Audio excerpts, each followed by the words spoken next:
I don't want to run the world. The Constitution doesn't give me the authority to run the world. We ought to mind our own business is what we need to do.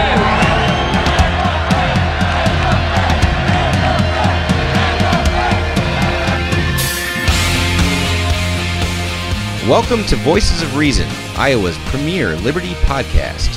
Find us online at voicesofreason.org or facebook.com/tasteofliberty. We hope you enjoy the show, everybody, so stay tuned. I remember black skies, the lightning all around me. Hello, ladies and gentlemen. Welcome to episode 40 of Voices of Reason. Tonight, I am your host, Gabe Lanz, with Dusty Juhl. And I'm Tony Seliquini. We've got a terrific show lined up for you, some very interesting topics to talk about, as usual. And boy, it's been a while, but not for lack of just cause by any means. There's been some big changes going on here in the Voices of Reason family. Haha. Yeah, it's grown just a little bit. Just a little bit. I am happy to announce on October 22nd, I claim fatherhood as a second career path, or first, however you want to look at it. And my son, Dane Gabriel Lanz, was born at 7 in the morning. So everyone, clap a little bit. Give me a golf clap and say, "Welcome, Dane. We're glad to have you." Congratulations. Thank you. Thank you. And so, needless to say, things have been a little hectic to get into the studio and record. Not making excuses, but just being honest. He's been sleeping in. I wish. Yeah, exactly. Nobody gets to sleep in with a baby. All right, well, let's just cut to the chase and get straight to the announcements. If you live in Des Moines, we at Voices of Reason are encouraging you to visit the Des Moines Water Works website to share your own views on the expensive and controversial fluoridation of public drinking water. Whether you accept that it's poisonous or not, or that the protection it offers to tooth enamel is worth it, surely you can agree that it shouldn't be in the tap water by default, and that should people want fluoride rinses, they can purchase them on their own. So I think we might actually see some action here, but only if Des Moines residents act and continue to act. So please, Des Moines residents, go to DesMoinesWaterWorks.com, DMWW.com, and act on this. Give them your opinion. Next up, we previously reported on a Future of Freedom Forum that was supposed to take place on Friday, November 15th at Iowa State University, featuring all of the declared filed U.S. Senate candidates. That has now been postponed or possibly even canceled. I'm hearing rumors that there's going to be a potential U.S. Senate candidate announcement coming next Tuesday around noon in the Des Moines area. There's one candidate who's still been making some rumblings with his exploratory committee, Mr. Mark Jacobs, and I do believe it's the time has finally come when he's going to come out from the shadows and is going to announce. So there were at least a couple candidates that withdrew from the Future of Freedom Forum because they wanted to allow Mark Jacobs the opportunity to participate as well, and I'm sure the invitation was only extended to filed and declared candidates. So hopefully they'll be able to reschedule and put this on and get everybody in the field to show up. Sounds good. And lastly, I'd just like to remind everybody that Voices of Reason is now an affiliate of Tom Wood's Liberty Classroom. Most of us learned politically correct U.S. history in school. The economics were just as bad. It's not too late to learn the truth. With Tom Wood's Liberty Classroom, you can learn real United States history, Western civilization, and free market economics from professors you can trust.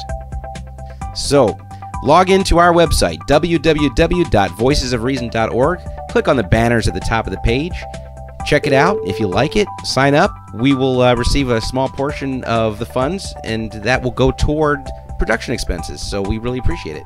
Defeat the zombies. Join now. That's right. Defeat the zombies. And if you can't get us on our website, be sure and check us out on Facebook at facebook.com/tasteofliberty. And we're on Twitter at Taste the Liberty. Before we go to break, we're going to hit the quote of the day. Let us Lay to rest, once and for all, the myth of a small group of ideological purists trying to capture a majority. Replace it with the reality of a majority trying to assert its rights against the tyranny. If there is any ideological fanaticism in American political life, it is to be found among the enemies of freedom on the left or right, those who would sacrifice principle to theory, those who worship only the god of political, social, and economic abstractions, ignoring the realities of everyday life. They are not conservatives. Ronald Reagan, spoken at CPAC, 1977. Year before I was born. That was a good year as the year I was born. Hey, man. Ronald Reagan is missed. I'll tell you that much. I shouldn't even put that information on the air. Neither am I, but it's all there, man. If you have a Facebook account, the NSA already has it. Hey, come on, man. And probably the GCHQ in Europe and Germany and everywhere else. Anyway, guys, we're going to go ahead and break for commercial. Yep, we're going to go to a break, and when we come back, we will get into the lightning round.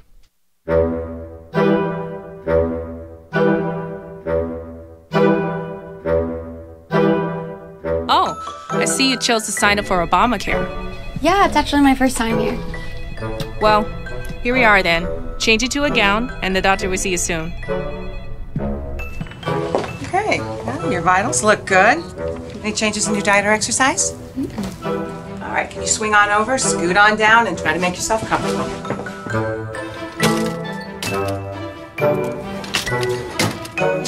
Okay, let's have a look.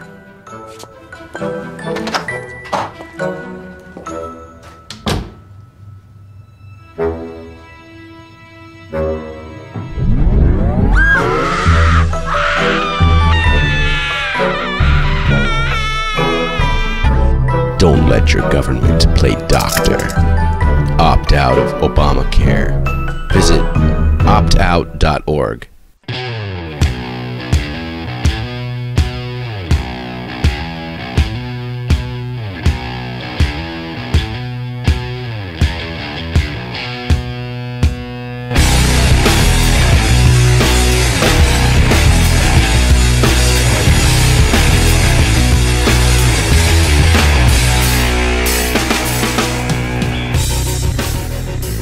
Okay, and now it's time for the Voices of Reason Lightning Round.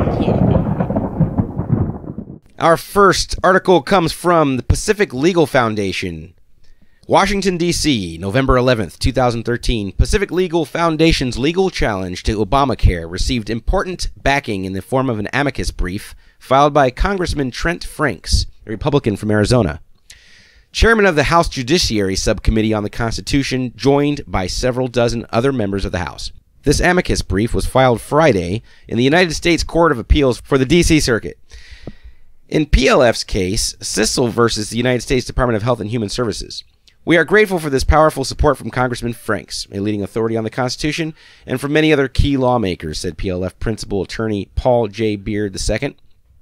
This support from members of the House is especially significant because PLF's lawsuit defends the constitutional authority of the lower chamber, the legislative body that is closest to the people.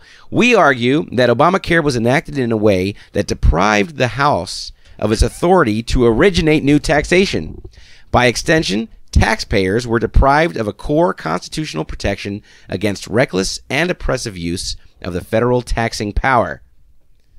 In addition to Representative Franks, House members who have also joined the brief as amici in support of PLF's Obamacare challenge include Michelle Bachmann, Steve King, Thomas Massey, and many others. PLF's challenge focuses on the individual mandate, which requires nearly all Americans to buy a federally prescribed health insurance plan or pay a penalty to the United States government, a charge that the United States Supreme Court identified as a tax in its 2012 ruling on Obamacare.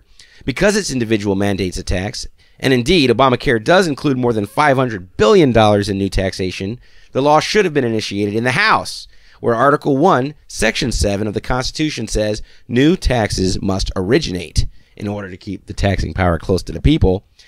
However, in defiance of this constitutional requirement, Majority Leader Harry Reid launched the law in the Senate by taking an entirely unrelated House bill on housing for veterans, stripping it, and inserting the language that became Obamacare.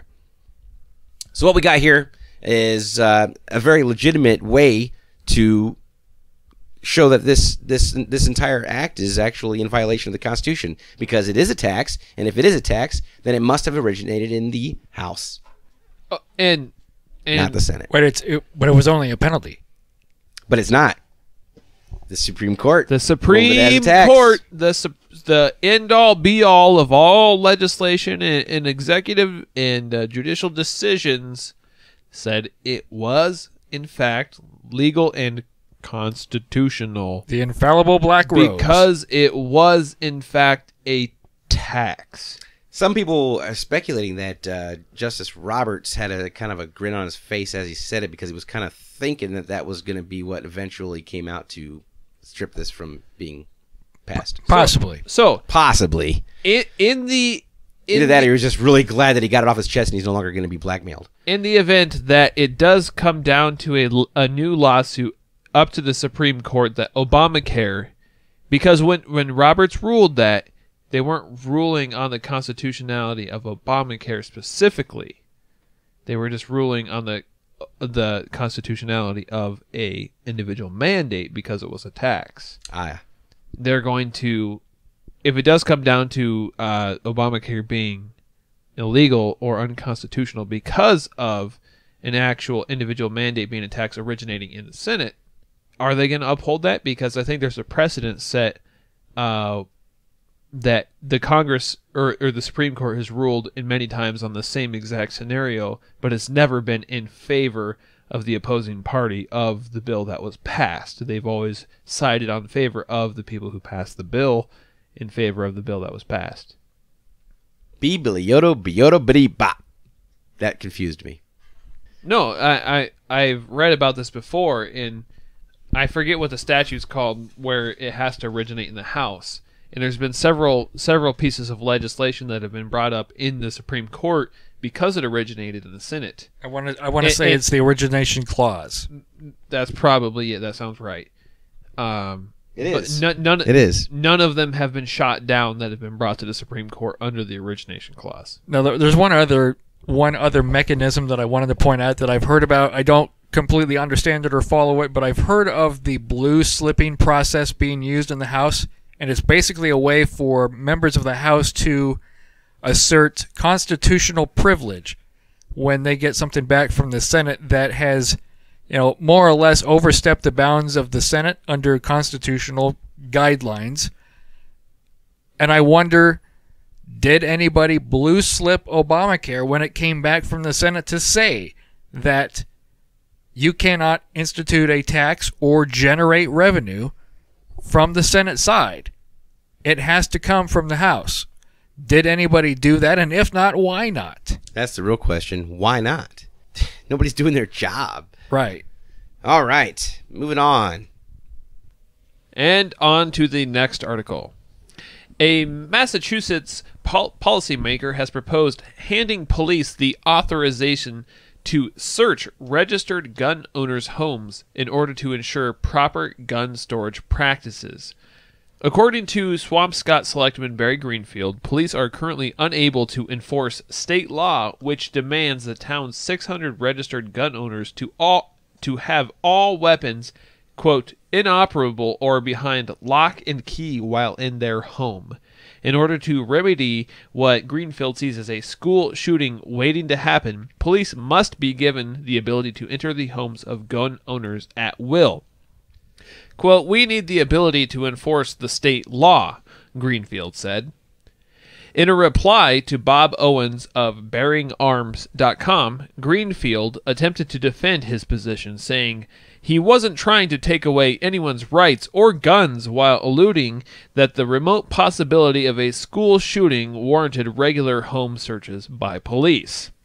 Quote, I asked our board of selectmen whether we could look into potential methods of enforcement. Can the police conduct an investigation with due notice, similar to a building permit inspection or a fire inspection when you want to sell your home? If authorities can enter your home for this reason, then they can enter to enforce any law without a warrant or probable cause. Totally unconstitutional, said Susan Mercier. Others pointed to much bigger statistical dangers facing children on a daily basis, asking if police would begin inspections on everyday mundane items. Quote, given that drowning is 4 times more likely than a firearm accident, shouldn't police be inspecting pools? But wait, poisoning is 10 times more likely than drowning. How about police check under our sinks? Says Stephen L.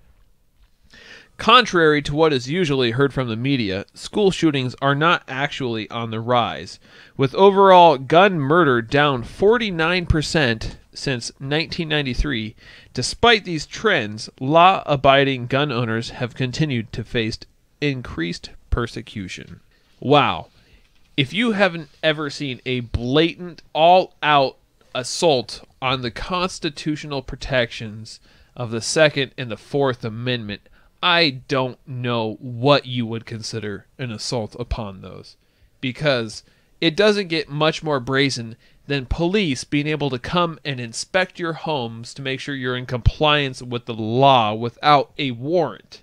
Specifically regarding firearms, no less.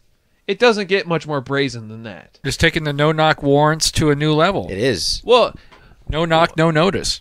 what I want to know is what happens when you start tying the cops up with all these inspections. There's 600 registered gun owners in this town. So in that town alone, that's enough for roughly 1 to 2 searches of houses per day for compliance measures strictly of just the gun laws in that state.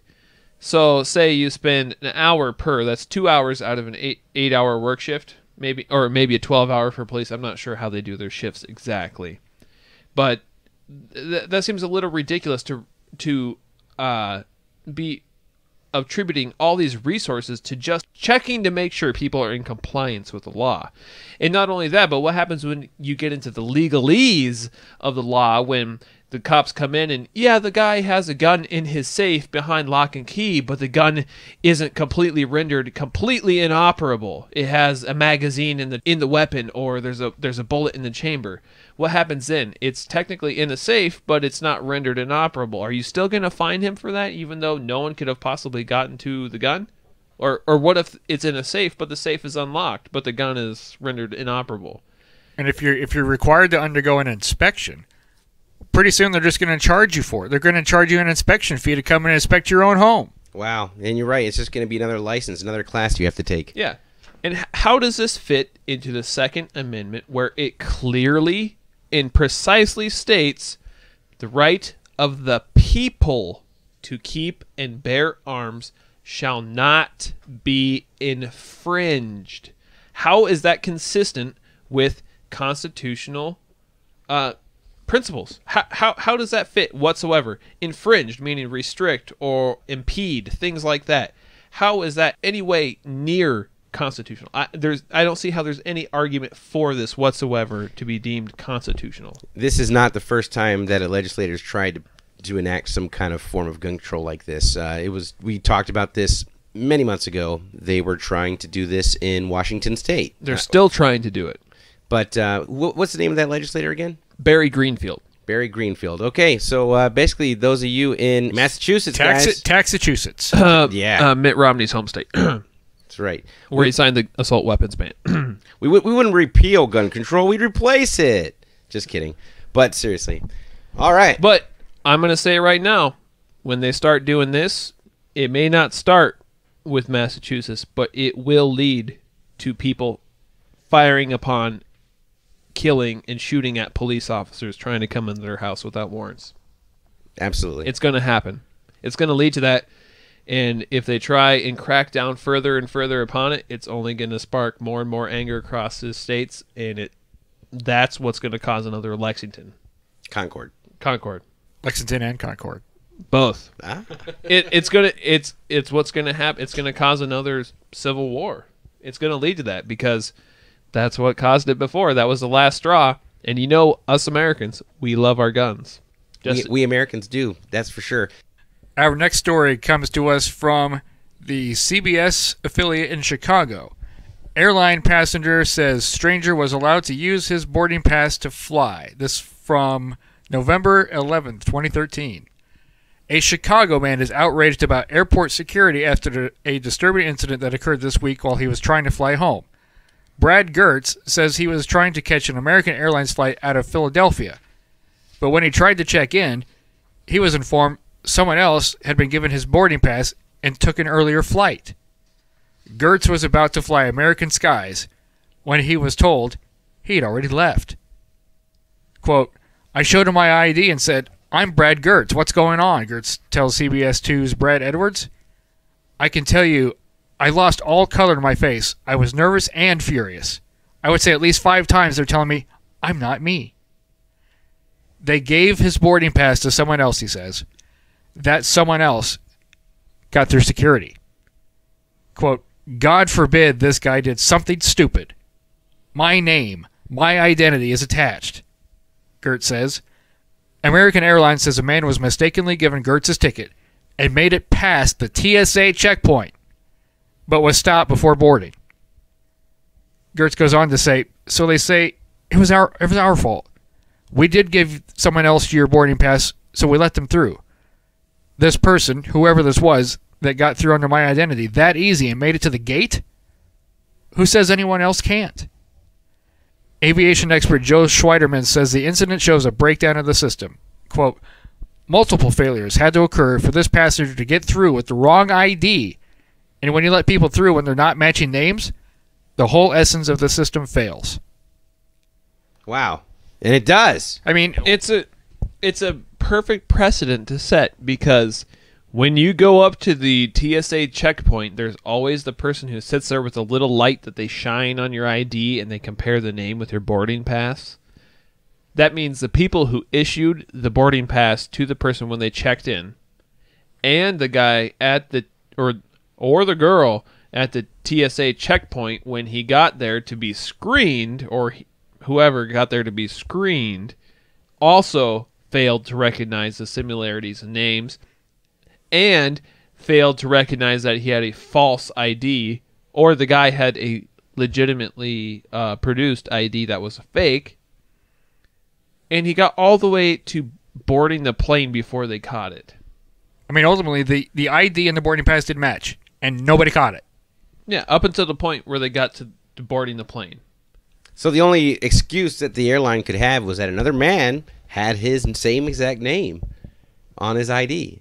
I'm not sure exactly how that initial foul up occurred, because I have a friend who has a very common name. In fact, it's so common that there is another man in the Des Moines area with the exact same first and last name, and I believe even the same middle initial.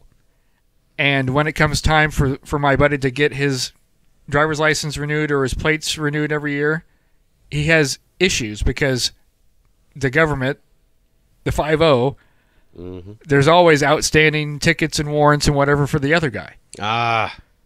And so whether it's getting his license plates renewed or traveling, if you've got a common name, you're going to constantly get caught up with somebody else. And in those cases, you're on a list. Well, how do I get off of this list? But this guy's name is not common. Was just simply on the boarding pass, and it got handed to the wrong guy. And the wrong guy made it through the TSA. But onto the plane. If they had similar names, specifically first and last names, in the same middle initial, don't you think they would have mentioned that throughout the article somewhere, that you could see, okay, maybe this was an oversight or a detail that got missed, but it's understandable because their names look identical from their IDs. Well, we don't even know who this man was that got on the plane. Right. And so that's what I'm saying is, if that was the issue of how he got past security, okay, maybe that would be understandable. But if that isn't the case, don't you think they would have mentioned it? That should have. I mean, good journalism would have dictated that, right? Yeah, anybody would want to provide all the information they could. It just goes to show that the TSA doesn't keep you safe, because things like that can happen. Even though they caught the guy as he was trying to board the plane, what happens after he would have got past this security screening position? Doesn't make you feel any better about the TSA, that's for sure. Well, I'm just glad I have a last name like Seliquini. I doubt this will ever happen to me. Okay, well, that wraps up the lightning round. We're going to go ahead and break for commercial, and we'll be right back. The Supreme Court may have their opinion on Obamacare, but let them come and enforce it. In fact, think about Thomas Jefferson's attitude toward the federal courts. His argument was the federal courts are part of the problem. I mean, you want me to go and refer my disputes to them? They're part of the problem. The problem is the federal government, and last I checked, the federal courts are part of the federal government. They can't possibly be impartial arbiters. A conservative group called the 10th Amendment Center has been pushing a lot of the anti-health reform stuff.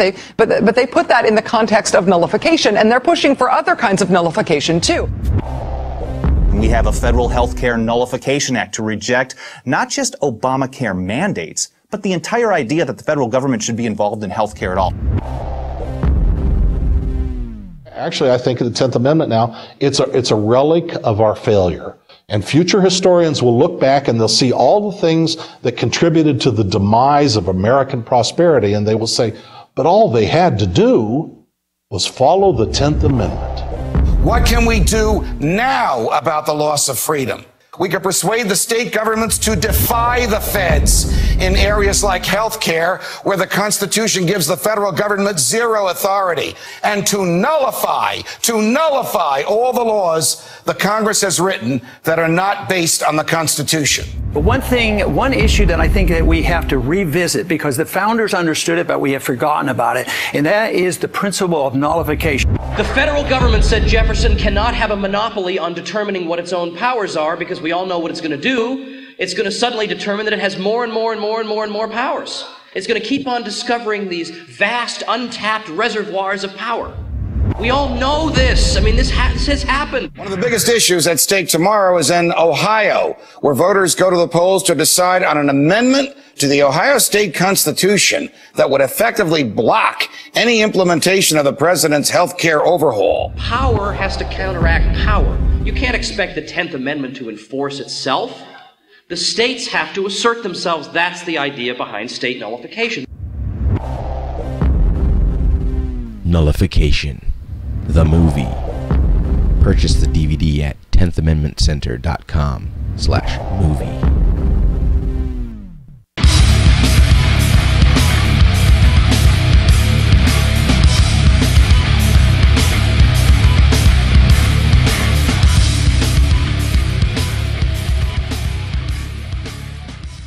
You know, that last story in the lightning round on the TSA reminds me of a couple recent episodes during my recent travels.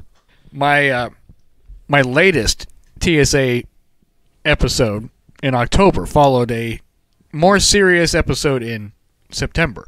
I traveled out to the Liberty Political Action Conference, LPAC 2013, back in September, out to Chantilly, Virginia, Tony's home state, and on the way out, naturally, I tried to fit in a full day of work and take the last flight out of Des Moines into Chicago.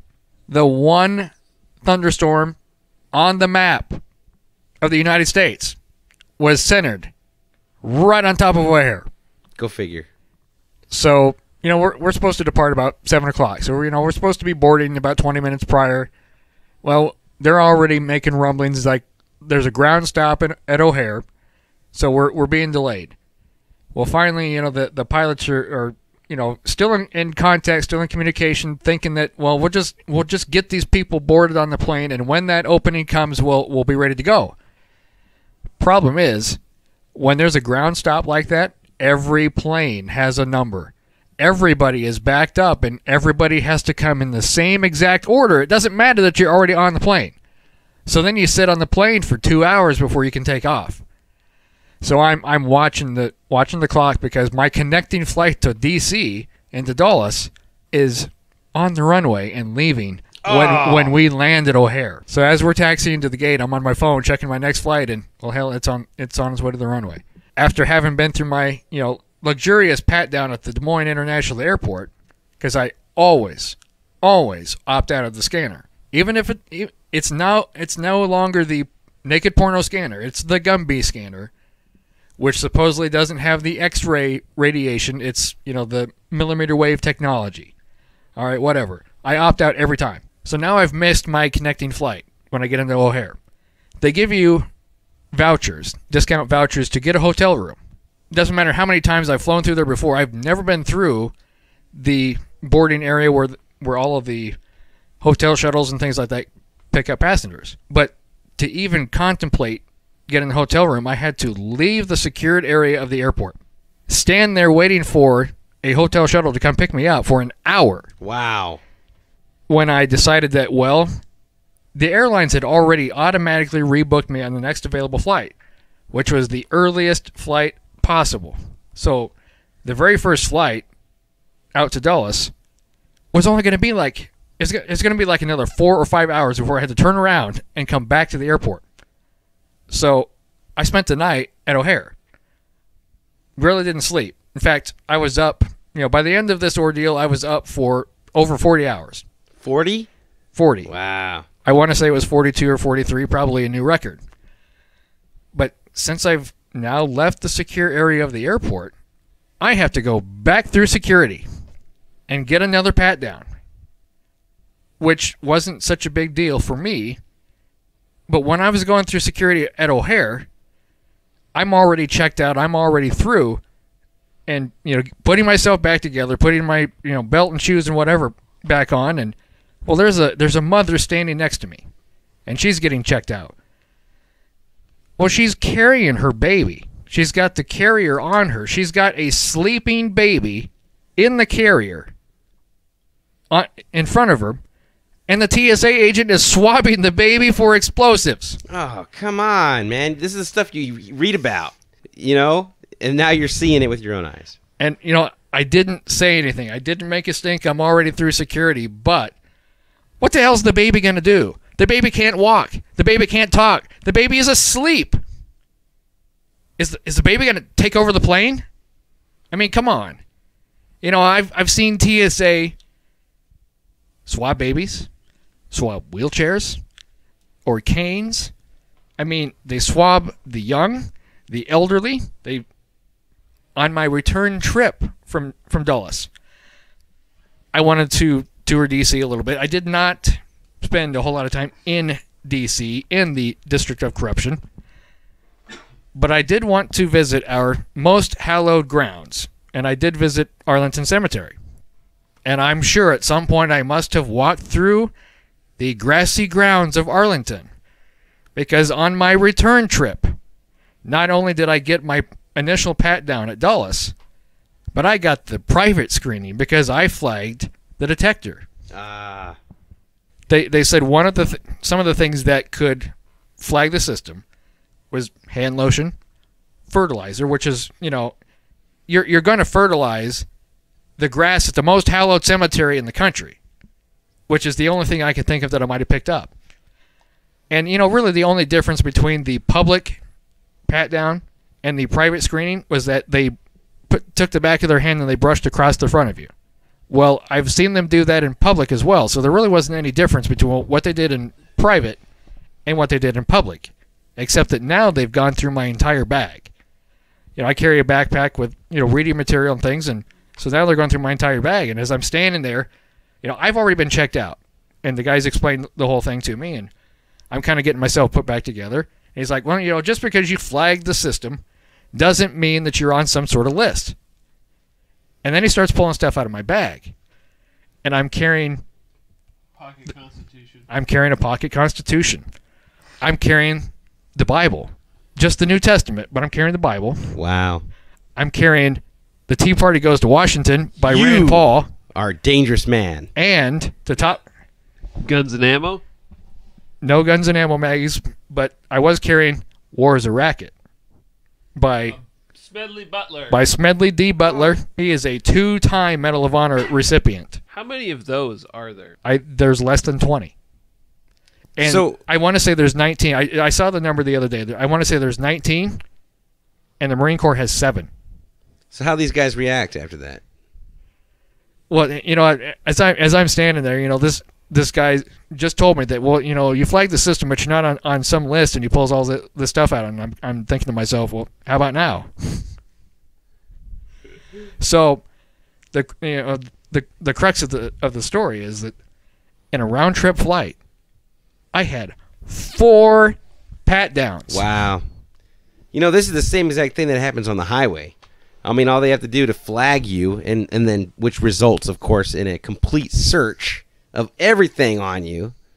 I mean, it's like when they get a canine unit out there, and the dog just happens to go "Arr, arr," and pals at your vehicle, and then all of a sudden, you know, they're going to go out there and basically take everything apart. I mean, they do whatever they want. They can destroy your vehicle in the process, looking for something that may not exist.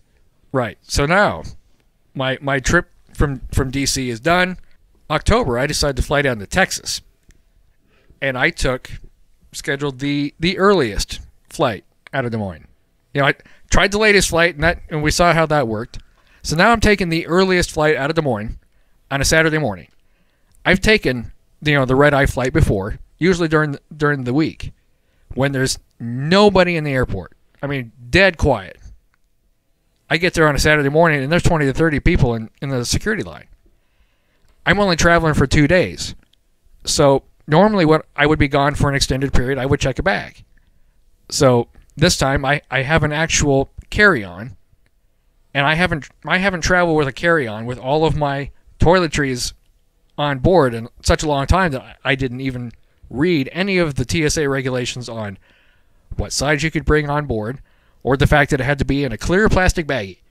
In fact, I probably knew all of that stuff ahead of time and ignored it anyway. So I'm standing in line in the security line, and everything that morning just took longer than it should have. So I'm running late. I've got 10 minutes before my flight pulls back from the gate and departs. I look at my watch. I'm like, well, I can go through the naked porno scanner or the Gumby scanner and catch my flight, or I can be stubborn and I can get my pat down and miss my flight. So I got my pat down and I missed my flight. So we go through the pat down routine, no big deal. And before I got through there and did the pat down, the guy is standing at the conveyor belt saying, if you've got soaps and liquids and gels and whatever, you need to pull them out of your bag. Well, I'm not going to stand there and unpack my whole entire bag. I pulled out the one item that I could grab quick, the last minute thing that I threw in there. I pulled it out and set it out so that they could see it. So while I'm getting patted down, one of the female security officers comes up and says, we're going to have to do a bag check. So then they go through all the stuff that I should have pulled. And, well, I traveled with a full-size bottle of shampoo. What, you wash your hair? The body wash, shower gel. The same size that I would normally travel with because I'd be checking a bag, or because I would be traveling by car. Well, it's too big. It's a full-size bottle. Brand new bottle. There's no room for explosives in the bottle. It's full of soap, just like it's labeled. But it's too big. So, at this point, my options are, I can throw it away. I can go back downstairs, check my bag for $25, so that I spend another $25 to ship the son of a bitch back, to spend another $25 to send it back, so $50 for my bag to fly. Which also means, because I've gone back downstairs and left the secured area, I'd have to go through another pat down. Wow. My other option, of course, was then to, once I'm out of the secured area, just take it back to my car, because hell, by this point I've missed my flight. So, I was very short with the lady, and I told her just to throw the stuff away. I didn't say stuff, but right. Wow, Dusty, I've never actually seen you actually lose your temper before. So at that point, it's a $3 or $4 bottle of soap. It's not that big of an issue. But the point that I want to make is, I'm carrying the bag onto the plane with me. You know that the bag is on the plane, and I am on the plane. But it's not okay to bring those amounts over. The limit is 3.4 ounces, not an ounce over.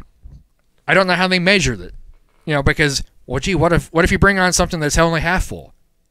How did you measure that it's 3.4 and not 3.5 or 6?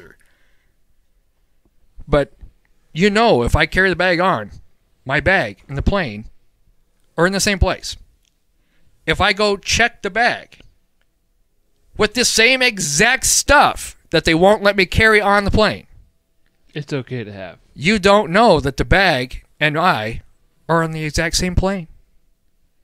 Because how many times have you traveled only to find that you're waiting on your luggage to arrive? Because it's on a different aircraft. Because it usually takes 45 minutes. They tell you to get to the airport 45 minutes ahead of your flight in order to get your checked bag from the counter to the plane. And I've done it in less time, and the bag doesn't arrive. So I'm on one flight, and my bag is on another. So what if I had put all of those explosives on that checked bag and made sure that it didn't make my flight? Makes you wonder. I mean, it's obviously it's ridiculous. It doesn't solve any problems. This is really nothing more than harassment. It's just to get people used to having to deal with a whole bunch of bullshit. And I've flown several times within the last year since going to the RNC. I went down to Phoenix and back, and to Florida and back. And every single time I go through a checkpoint now, I get my hands swabbed for explosives. Quote, randomly. Every time, huh? Every time. I guess I'm lucky. I've gone through I've never been patted down. I just do the drill. I've only gone twice since, I've only flown twice since the whole TSA even came into existence. But both times, it's been right through. The 4 or 5 times that my hands have been swabbed for explosives, they've never turned up any signature of explosive material at all. Are you serious? None. Never, not once, but yet they need to do it. That surprises me. Every single time I fly after that. Yeah, I'm absolutely amazed. And on my return flight from San Antonio, I'd been to the shooting range the day before with my brother-in-law. And I told him that morning, the thing that I should have done before boarding the flight is to help him clean the guns that we used to shoot the day before, because I would have had gunshot residue all over my hands. But I am just shocked and amazed that I didn't have it all over my clothes. I mean, obviously I changed some of it, but I still had on the same pair of jeans or whatever. And of course I've removed my shoes, so we're not swabbing my shoes or anything. But I walked around all kinds of spent brass, and there would have been all kinds of GSR in the air. And but you know what? They will sit there and they will inconvenience you every single time you fly, sometimes for hours on end. But yet, when there's federal agents that show up, like when we talked about the underwear bomber over a year ago on this program, there's federal agents escorting somebody onto a plane, they can negate all security procedures altogether. And that's proven fact. And then when that person gets caught with a dummy bomb in their pants, trying to blow it up on the plane, nobody freaks out and they say, hey, look, we caught a terrorist. Of course, it was a planted terrorist. But no, that's you're a conspiracy theorist for saying that, even though all the evidence and all the facts that you can show point to being escorted by agents through security. You're a terrorist. We're all terrorists waiting to blow up. One last anecdote while we're on airline security and traveling. This is not a hit on the TSA, but one of the other stories I happened to read was that a guy was traveling with an overweight bag. 50 pounds is the limit. And I understand it's kind of like FedEx and UPS. You don't want somebody to throw at their back throwing around heavy luggage. So of course they give the guy the option to repack his bags. You can carry on one personal item and one bag to throw in the overhead, and plus your checked bag. So he reshuffles the stuff, and he pulls out a big pair of heavy combat boots, puts them on, laces them up, reshuffles the stuff around, and gets his checked bag under the limit. The exact same amount of weight is going on the exact same plane, and yet if he put it all in that one bag and put too much in the one bag, it would have been all right. It wouldn't have been right. They were going to charge him a $50 fee for an overweight bag. But because he reshuffled it and threw it on his carry-on and put it on his body, now all of a sudden we're not going to charge him. and we're going to put the exact same amount of stuff on the exact same plane. Right. Anyhow, that is pretty ridiculous, man. And it's all a bunch of crap anyway. Let's just face it, man. Homeland Security is just another way. It's just another way to kind of just get people used to the fact that there's going to be a police state here on top of us. And knowing the track record the TSA has for stealing your personal property, for having sexual harassment charges pressed against them for what they do during their pat downs, and sometimes when they feel like they need to go that extra mile and get extra deep into those crevices. My first cavity search. Do you really think that you want to trust these people who are admittedly ex-cons? I'm not trying to demonize ex-cons, but who are people with a proven track record of illicit behavior, people who are more undesirables for other professions, things like that. Do you really want these people who are of that genre with weapons guarding the airports? Do you really want those people to be around, given that their poor track record of accountability for their actions so far? What happens when they have weapons and when they start escalating force with those weapons? That's what I want to know, because it can't get any better than what it is right now with weapons. It can only get worse. Didn't Commissioner Gordon in one of the Batman movies ask about escalation? We buy Kevlar vests. They use armor-piercing rounds. I mean, where does it go from here? You will be forced to strip naked and walk through a security checkpoint and spread your butt cheeks and poop on the floor before you're able to get on the Well, we've plane. already heard in New Mexico where they've forced 2 different people on 2 different occasions. 3 now. 3? 3. You're kidding. One's a woman. Oh my gosh! For clenching their buttocks, basically they Well, suspect that these people are carrying. I believe they checked the female suspect in another area, in another cavity. But you know what though? This is misconduct. And plus it's a violation of these people's constitutional rights. You can't just go and keep somebody past the time you're allowed to arrest somebody without charging them for something. And they bring them out. They cross count the one case in New Mexico that we're talking about. That this guy he didn't come to a complete stop at a stop sign coming out of a Walmart parking lot or wherever. Coming out of a shopping center, he did a rolling stop. Which I always thought that those laws were enforceable since it was private property anyways. So the guy gets out of his vehicle, and it looks like he's, maybe he's grabbing himself or he's all clenched up. Well, it must be drugs. He must be hiding drugs. Obviously. He's Obviously. hiding drugs. Yeah, I mean, couldn't be that you had to go to the bathroom. And 8 anal probes later, he's still hiding drugs. An enema, a probe, several colonoscopy, several Just kidding, it wasn't a colonoscopy. Well, no, yes, he had a colonoscopy. Yes, he literally did. Damn! He had several finger probes. He had several enemas, multiple, and still didn't find any drugs. After the warrant had expired is when he got the colonoscopy, and on top of that, he got charged for it.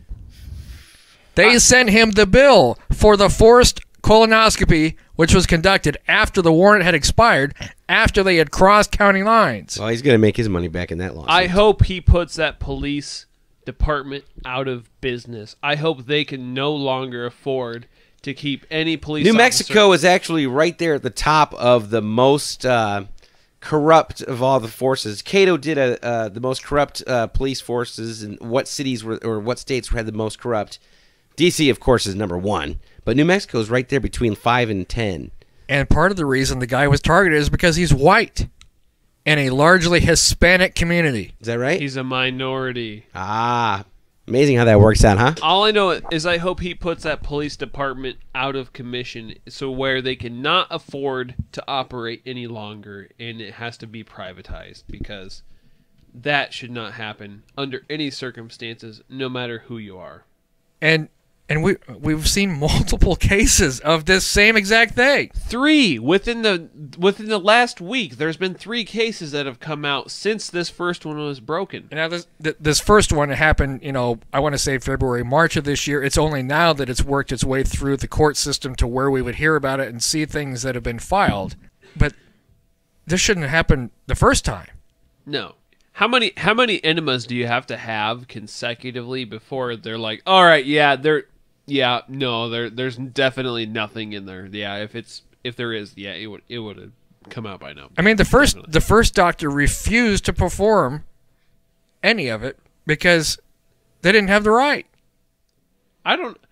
Where do you find a doctor after the first enema who's like, yeah, we should probably do a second because the first one, those are really inefficient and they don't get every last particle out of there. And there's probably a gigantic bag of cocaine in this guy's intestines somewhere. Where do you find a doctor to do that? After having probes physically by physical manipulation. Not only that, but X-rays and a colonoscopy. I mean, what more physical evidence can you possibly get besides cutting somebody open and physically searching with your hands through their intestines? You can't get any more thorough than that. I don't understand how anybody could have been like, yeah, we need to keep going. The only reason that could possibly have ever been justified if there was some sort of personal vendetta against that person from the police officers, or there was some extenuating circumstance out there. There's the only other possible logical conclusion. He was clenching his butt so hard that it was so abnormal and so out of the realm of reasonable behavior that they could not absolutely justify him not having anything within him. All right, well, we've definitely taken this episode a little bit longer than usual, but this is great. We added another discussion item. Okay, we're going to go and cut for commercial when we come back. It's a new segment of What's Bugging Gabe.